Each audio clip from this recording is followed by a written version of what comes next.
নমস্কার। এখন একটি পয়েন্ট নিয়ে বলবো, সেটা হচ্ছে অনেকের সাইটিকা পেন হয়। সাইটিকা পেন, যে পেনটা ঠিক কোমরের এইখান থেকে নিতম্বের কাছ থেকে শুরু হয়, কারো পিছন থেকে হয়, আবার সাইড দিয়ে গিয়ে একদম পুরো পায়ের পাতা অবধি একটা পেন হয়, ব্যথা হয়। তো সাইটিকা যে স্নায়ু আছে সেই স্নায়ুতে ব্যথা হয়, সেই স্নায়ুতে ব্যথা হয় বলে সেটাকে সাইটিকা পেন বলা হয়। তো এই সাইটিকার নার্ভ যেখানে প্রসারিত হতে থাকে ঠিক সেইখানে খুব পেন হতে থাকে, ব্যথা হতে থাকে। তো সাধারণত নিতম্বের ওইখান থেকে সাইডে হোক পিছনে হোক সেইখান থেকে এই ধরনের ব্যথা আর কি শুরু হয়।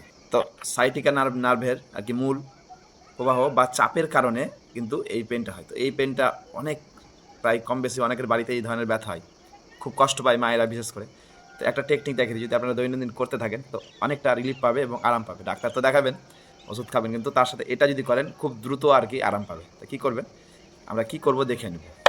আমরা যেটা করবো সেটা হচ্ছে হাতে পাউডার নিব, যে কোনো পাউডার নিলেন। এই পাউডারটা না হলে এই পাউডার, এবার যেই পায়ে ব্যথা, যেদিকে ব্যথা যেখান থেকে শুরু হয়েছে সেই পায়ের, মনে করেন কারো, আমার বাম পা দেখাচ্ছি, যেমন বাম পায়ে যদি কারো ব্যথা হয়, বাম পায়ে পেন হয়, তাহলে বাম পায়ের 3 নম্বর আঙুলে, 1 2 3, এই 3 নম্বর আঙুলে এইখানে নিচে পাউডারটাকে লাগাবেন। এইভাবে দেখেন, পাউডারটা লাগানো হয়ে গেলে, লাগানো হয়ে গেলে এখানে কি করবো আমরা, এখানে আমাদের বাম হাতের এই আঙুল দিয়ে এখানে আমরা একটু মালিশ করব, এই 3 নম্বর আঙুলে কিন্তু এইভাবে এইভাবে যখন আপনারা কিছুক্ষণ মালিশ করবেন এইখানটাতে, প্রায় 20 বার 30 বার করবেন, দেখবেন একটা নার্ভ আর কি আসবে।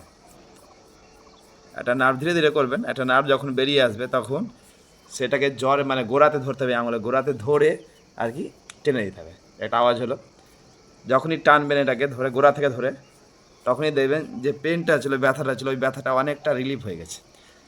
যাদের এই ধরনের বাড়িতে ব্যথা আছে, সাইটিকা পেন আছে, আপনি যদি এটা অ্যাপ্লাই করেন দেখবেন অনেক রিলিফ পাবেন। নমস্কার। এই প্রয়োগ করুন এবং সবাই সুস্থ সবল ও ভালো থাকুন।